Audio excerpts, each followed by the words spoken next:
Hey everyone, I Sumita welcome you all in my channel Vaidik Adhyayan. आज जो हम लोग पढ़ेंगे या आज जो हम लोग डिस्कस करने वाले हैं वो है आपका काइंड्स ऑफ ऑफर। सबसे पहला ऑफर आपका होता है वो है एक्सप्रेस ऑफर। ये बताया गया है आपका section 9 of Indian contract act. Section 9 आपको बोलता है कि जो एक्सप्रेस ऑफर है वो आपका दो तरीके से हो सकता है, या तो वर्ड्स में या फिर रिटर्न में, यानी कि या तो शब्दों में बोल के आप ऑफर कर सकते हैं या फिर आप रिटर्न लिख के ऑफर कर सकते हैं। कैसे? एक एग्जांपल देते हैं। जैसे कि मैंने आपको बोला कि मैं अपनी स्कूटी को सेल करना चाहती हूँ। मैंने आपसे पूछा will you bye my scooty. मैंने वर्ड्स में आपसे पूछा, अगर आप हाँ करते हैं, आप वर्ड्स में अग्री हो रहे हैं, हाँ मैं खरीदूंगा, ये हो जाएगा आपका ओरल ऑफर। बात करते हैं रिटर्न की। मैं आपको पूछ रही हूँ कि क्या आप मेरा घर खरीदोगे, आप एग्री कर जाते हैं। अब जो भी चीजें होंगी वो रिटर्न होंगी, एग्रीमेंट बनेगा, सारी चीजें जो होंगी वो रिटर्न हो रही है। वो सारी चीजें जब रिटर्न होंगी तो आपका बन जाएगा रिटर्न ऑफर। वैसे आजकल एक और तरीके के ऑफर चल रहे हैं, वो है आपके ई कॉमर्स, जो कि आईटी एक्ट के थ्रू गवर्न किए जा रहे हैं। आईटी एक्ट 2000 के थ्रू गवर्न होते हैं। घर बैठे आपको चीजें मिल रही है, सेलिंग हो या बाइंग हो, आप घर बैठे करते हो। 24 आवर्स अवेलेबल है, कॉस्ट की सेविंग होती है, ग्लोबल रीच है, पूरी दुनिया में सेल कर रहे हो। इसके सबसे बड़े एग्जाम्पल्स होते हैं हमारे मिंत्रा, फिर अमेजन हो गए, फ्लिपकार्ट हो गया। ये सारी चीजें जो है वो ई कॉमर्स के थ्रू ही तो हो रही हैं। आप रात के 2 बजे भी अगर आपको लगता है कि नहीं मुझे ये चीज खरीदनी है, तो आप उसमें जाके आराम से आप सामान खरीद सकते हो। साथ ही साथ आपको n नंबर ऑफ वेराइटीज भी दिख जाती है। तो ये तो हो गया एक तरीके से आपके एक्सप्रेस ऑफर को मैंने आपको बताया। चलिए अब देखते हैं सेकेंड ऑफर में हम आते हैं, जो कि है आपका इम्प्लाइड ऑफर। सेक्शन 9 में दिया गया इम्प्लाइड ऑफर के बारे में। सेक्शन 9 आपको ये बोलता है other than express offer is an implied offer. Other than express यानी कि ओरल और रिटर्न को छोड़ के बाकी सारे ऑफर्स जो होंगे वो होंगे आपके इम्प्लाइड ऑफर। ऑफर को छोड़ के मतलब कि कंडक्ट या फिर एक्शन, जो ऑफर आप एक्शन या कंडक्ट के थ्रू देते हैं वो हो जाता है आपका इम्प्लाइड ऑफर। एक एग्जाम्पल देती हूँ मैं आपको। मान लीजिए मैं कहीं पे शॉपिंग करने के लिए गई हुई हूँ। अब वहाँ से मुझे अपने घर वापस आना है, मुझे एक टैक्सी करनी है। टैक्सी स्टैंड में टैक्सी खड़ी हुई है, तो उनका एक्शन कैसा है? स्टैंड पे वो खड़ी हुई है, रेडी टू गो। मतलब ये कि मैं रेडी हूँ जाने के लिए। अगर किसी को कैब करना है, किसी को ऑटो करना है, तो वो ऑटो स्टैंड में, कैब स्टैंड में या फिर टैक्सी स्टैंड में आ जाए। वहां से वो इम्प्लाइड है कि आप आओ, बताओ कहाँ जाना है, they are ready to go. हम लोग जाते हैं, सीधा पूछते हैं यहाँ जाएंगे, तो डेट मीन्स कि वो इम्प्लाइड है। वो वहां पे खड़ी इसीलिए ताकि आप आओ और जाओ। अगर कहीं पे जाना है तो आप टैक्सी करके जा सकते हो। ये इम्प्लाइड चीज है, ये उनका एक्शन है, ये उनका कंडक्ट है। तो ये हो जाएगा आपका इम्प्लाइड ऑफर। एक और एग्जाम्पल मैं आपको देती हूँ। मान लीजिए एक बस स्टैंड में खड़े हैं, वहाँ पे बहुत सारे लोग खड़े हैं, जहाँ पे एक बस का वेट किया जा रहा है। सडनली एक ऑटो आता है, वहाँ पे जस्ट एक लुक देता है। वो लुक जो होगा उसका मतलब ये है कि क्या आप में से किसी को भी कहीं पे जाना है? ऑटो वाले ने कुछ भी नहीं बोला, कुछ भी नहीं, not even a single word, कुछ भी नहीं बोला। उसने सीधा सिर्फ आके खड़ा हो गया वहाँ पे। किसी से कुछ नहीं पूछा कि आपको कहीं जाना है, कहीं छोड़ दूँ, कहीं जाना पसंद करेंगे, कुछ भी नहीं। जस्ट वहाँ आके स्टैंड हो जाता है। दैट मीन्स कि अगर किसी को कहीं जाना है तो वो आए। अगर वहाँ पे मान लीजिए मैं आके सामने से आती हूँ और उससे पूछती हूँ कि भैया क्या आप यहाँ जाओगे, दैट मीन्स कि उसके ऑफर को मैंने एक्सेप्ट कर लिया कि हाँ मुझे जाना है। अब कहाँ जाना है वो मैं बता रही हूँ। तो ये हो गया इम्प्लाइड ऑफर। इम्प्लाइड ऑफर से रिलेटेड एक बहुत अच्छा केस लॉ है, Upton rural district council versus Powell.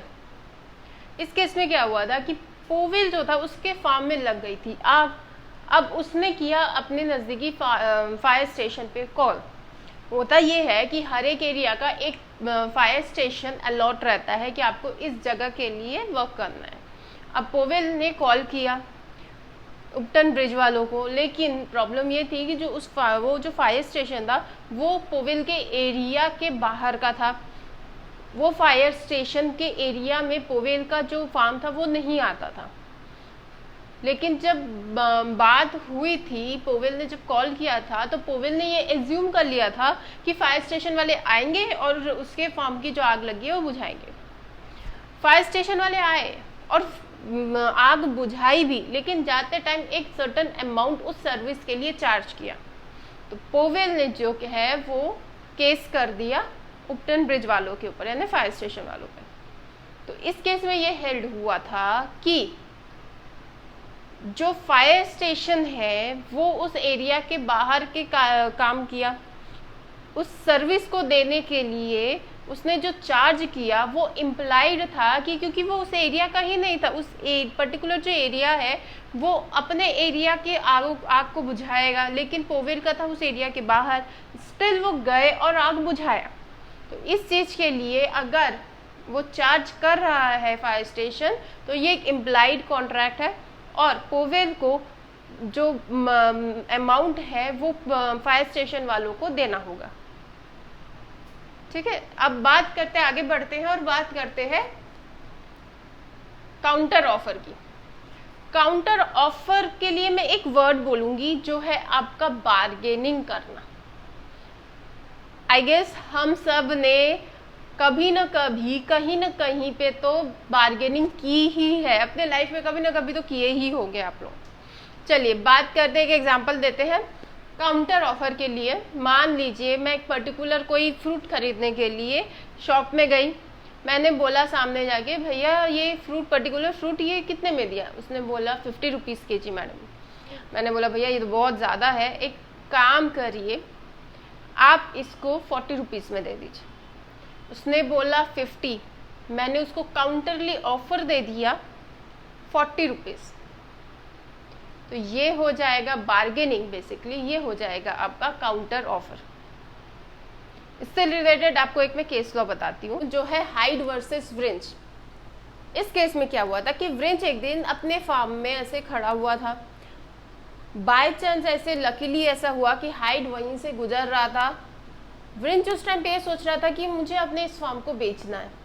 Hide भी सेम चीज़ सोच रहा था कि अगर ये जो फार्म है इसका ओनर अगर इसको बेचने को रेडी हो जाए तो अच्छा रहेगा, एक बार जाके मैं पूछता हूँ।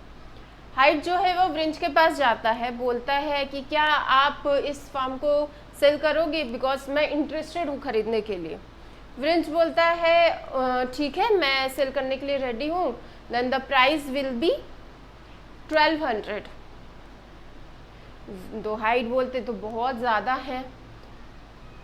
तो व्रिंच बोलता है ठीक है अगर आपको 1200 में नहीं लेना है तो काम करिए 1000 में कर दीजिए। हाइड बोलता है एक काम करिए 1000 नहीं आप 950 ले लीजिए। व्रिंच जो है इस चीज़ के लिए रेडी हो जाता है। अब उसके बाद व्रिंच बोलता है ठीक है मैं 950 में सेल करने के लिए रेडी हूँ, मैं आपको जल्दी ही कांटेक्ट करूँगा, I will contact you soon. फिर 11 जून को व्रिंच अपने टेनेंट के पास जाता है और ये बोलता है, उसका टेनेंट रहता है मिस्टर कैंट। वो कैंट के पास जाते हैं, बोलते हैं कि इस जो फार्म है उसको खाली कर दो, मैं इसको सेल करने वाला हूँ। कैंट बहुत रिक्वेस्ट करता है कि प्लीज़ इसको मत बेचो, इसको मत बेचो, हम लोग यहीं रह रहे हैं अभी, प्लीज़ मत बेचिए, ऐसे करके बहुत रिक्वेस्ट करता है, लेकिन व्रिंच वहाँ से चला जाता है। फिर 27 जून को व्रिंच अपने एजेंट को बोलता है कि हाइड को एक लेटर लिखे कि वो 1000 रुपीज़ से नीचे सेल नहीं करेगा फॉर्म को। ये लेटर जो है वो हाइड के पास पहुंचता है। फिर 27 जून को हाइड अपने एजेंट को बोलता है ठीक है उस व्रिंच को लेटर लिख दो कि मैं 1000 रुपीज़ में भी खरीदने के लिए रेडी हूँ, मुझे वो जगह बहुत पसंद आ गई है, ठीक है मैं 1000 रुपीज़ के लिए भी रेडी हूँ। ये लेटर हाइड के एजेंट ने लिख दिया, लेकिन जब व्रिंच को ये लेटर मिला पता नहीं क्यों, लेकिन बहुत ही ज़्यादा फ्यूरियस हो गया, गुस्से में आ गया, भड़क गया व्रिंच और मना कर दिया कि मुझे ये फार्म नहीं बेचना है। इसलिए हाइड ने क्या किया, व्रिंच के ऊपर केस कर दिया। अब क्वेश्चन ये आता है कि क्या ये एक वैलिड ऑफर है? इशू ये होता है कि क्या ये वैलिड ऑफर है। तब इस केस में ये हेल्ड हुआ और ये जजमेंट हुआ कि जब काउंटर ऑफर होता है तो पहले का जो ऑफर रहता है वो ऑटोमेटिकली खत्म हो जाता है, वो ऑफर एग्जिस्टेंस में नहीं रहता है। जब व्रिंच ने बोला 1200, तब हाइड ने उसको बोला कि नहीं ये ज़्यादा है, तो व्रिंच ने उसको कम करके बोल दिया 1000। अब 1000 के टाइम पे काउंटर ऑफर हो गया और बोल दिया 950। तो 950 के टाइम पे वो जो 1000 का ऑफर था वो डिस्ट्रॉय हो चुका था, वो ख़त्म हो चुका था। तो फिर से जब 950 में आ चुके हो और 1000 वाला ख़त्म हो चुका है, तो फिर से 1000 वाले के लिए ऑफर नहीं किया जा सकता। अब 950 पे ही रुक के उस पर ही काम करना पड़ेगा, उतने में ही सेलिंग करनी पड़ेगी। तो इसीलिए ये ऑफ़र जो है वो एक वैलिड ऑफ़र नहीं है। जब भी आप ऑफ़र करते हैं तो सामने वाले को, जब भी आप ऑफ़र करते हैं, अगर वो एक बार अग्री कर जाता है तो फिर वो उस चीज़ से पीछे नहीं हट सकता, क्योंकि दैट मीन्स कि प्रीवियस वाला जो ऑफ़र था वो डिस्ट्रॉय हो गया है and we will work on this particular amount. ठीक है, तो ये हो गया आपका काउंटर ऑफ़र।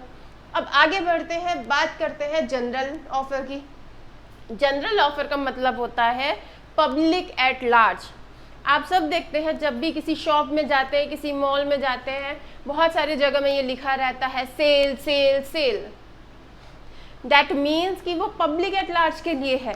मान लीजिए एक शॉप के बाहर लिखा हुआ है 50% डिस्काउंट, सेल सेल सेल। तो ये जो सेल है, ये 50% डिस्काउंट है, ये सबके लिए एप्लीकेबल है। वो जनरल एट लार्ज के लिए, जो भी वहाँ आएगा दैट मीन्स कि उस ऑफर को एक्सेप्ट कर रहा है, वहाँ आके जो भी उस पर्टिकुलर चीज़ों को खरीदेगा, तो हर किसी के लिए वो 50 रुपीज़ डिस्काउंट वाली चीज़ एप्लीकेबल होगी, हर किसी के लिए अप्लाई होगा। वो 50 रुपीज़ 50% का डिस्काउंट जो है वो हर किसी के लिए अप्लाई किया जाएगा। तो ये हो गया आपका जनरल ऑफर, यानी ऐसा ऑफर जो आप पब्लिक एट लार्ज के लिए देते हो, सबके लिए इक्वली एप्लीकेबल होता है, ये हो जाएगा आपका जनरल ऑफर। इसके लिए एक अच्छा केस लॉ है आपका Carlill versus carbolic smoke ball company. इस केस में क्या हुआ था कि कार्बोलिक स्मोक बॉल कंपनी जो है, उन्होंने न्यूज़पेपर में, लोकल न्यूज़पेपर में एक एडवर्टाइजमेंट दिया कि जो भी उनकी बनाई मेडिसिन को कंज्यूम करेंगे उनको इन्फ्लुएंजा नहीं होगा। बेसिकली ये जो कार्बोलिक स्मोक बॉल कंपनी है, उस कंपनी ने एक मेडिसिन बनाई थी और ये दावा किया था कि जो भी उस मेडिसिन को इंटेक करेगा, खाएगा, लेगा, उसको कभी भी इन्फ्लुएंजा नहीं होगा। इन्फ्लुएंजा एक तरीके का वायरल था, जैसे कि अभी हम सब देख रहे हैं कि कितने बुरी तरीके से कोविड जो है वो यहाँ पे सब जगह पे फैला हुआ है, जो कि एक वायरल है। तो बेसिकली उस टाइम पे भी एक वायरल हुआ था जो था आपका इन्फ्लुएंजा हुआ था, और इस कंपनी ने ये दावा किया था कि जो भी हमारी बनाई हुई मेडिसिन को इंटेक करेगा उसको कभी भी इन्फ्लुएंजा नहीं होगा। तो ऐसा एडवर्टाइजमेंट जो है वो कार्बोलिक स्मोक बॉल कंपनी ने एक न्यूज़पेपर में दिया और ये भी बोला अगर बाय चांस किसी को हो गया तो उसको 100 रुपीज़ का कंपनसेशन दिया जाएगा। कार्लिल ने वो चीज़ जो है वो न्यूज़पेपर में पढ़ी और शॉप में जाके, मेडिकल शॉप में जाके केमिस्ट के पास से उसने पर्टिकुलर वो दवाई ली। अब हर एक मेडिसिन के पीछे आपका लिखा रहता है कि आपको मेडिसिन किस तरीके से लेनी है। कार्लिल ने उसी तरीके से उस मेडिसिन को कंज्यूम किया, कंजम्पशन उसी तरीके से हुआ उसका, लेकिन फिर भी उसको इन्फ्लुएंजा हो जाता है। इसीलिए कार्लिल ने एक लेटर कंपनी को लिखा। पहली बार जब लेटर लिखा गया तो कार्बोलिक स्मोक बॉल कंपनी ने कोई भी आंसर नहीं दिया, कोई जवाब नहीं आया। जब दूसरी बार, तीसरी बार लेटर लिखा तो उनकी तरफ से ये आंसर आया, कार्बोलिक स्मॉल बॉल कंपनी ने ये आंसर दिया कि उनको उनके रिप्रेजेंटेटिव यानी कार्लिल को कार्बोलिक स्मोक बॉल कंपनी के रिप्रेजेंटेटिव के सामने वो मेडिसिन लेनी होगी। ये सुन के कार्लिल ने कार्बोलिक स्मोक बॉल कंपनी को स्यू कर दिया, केस कर दिया। तो इसमें ये हेल्ड हुआ था कि ये जो ऑफर है न्यूज़पेपर में जो एडवर्टाइजमेंट दिए वो था ऑफर जो पब्लिक एट लार्ज के लिए था। कार्लिल ने पर्टिकुलरली जब जाके मेडिकल शॉप से वो मेडिसिन खरीदी तब एक्सेप्टेंस हो गया, इसीलिए ये कॉन्ट्रैक्ट बन जाता है और इसीलिए कार्लिल जो है वो एंटाइटल होती है उस 100 रुपीज़ के कंपनसेशन के लिए, क्योंकि जब उन्होंने ये बोला था अगर किसी को होगा तो 100 रुपीज़ का कंपनसेशन दिया जाएगा, तो इसीलिए कार्लिल जो है वो कंपनसेशन के लिए इंटाइटल होती हैं और कार्लिल स्मोक बॉल कंपनी को ये कंपनसेशन देना पड़ेगा। लालमन शुक्ला वर्सेस गौरी दत्त, इस केस में क्या हुआ था कि गौरी दत्त का जो नेफ्यू था, जो भतीजा था, वो घर छोड़ के कहीं चला गया था, भाग गया था। अब गौरी दत्त ने अपने नेफ्यू को ढूंढने के लिए अपने सर्वेंट लालमन शुक्ला को बोला कि जाके से ढूंढ के लाओ। लालमन शुक्ला जब उसके नेफ्यू को ढूंढने के लिए बाहर गया, उस टाइम पे गौरी दत्त ने एक अनाउंसमेंट कर दिया कि जो कोई भी मेरे भतीजे को ढूंढ के लाएगा मैं उसको एक अमाउंट प्राइस के रूप में दूंगी। इस चीज़ की जानकारी लालमन शुक्ला को नहीं थी, लेकिन जब वो ढूंढ के उसको लेकर आ जाता है उसके बाद उसको इस अनाउंसमेंट के बारे में पता चलता है। तब लालमन शुक्ला जो है गौरी दत्त के पास अपने प्राइस के लिए क्लेम करती है, लेकिन गौरी दत्त देने से मना कर देती है। तो लालमन शुक्ला ने गौरी दत्त को स्यू कर दिया।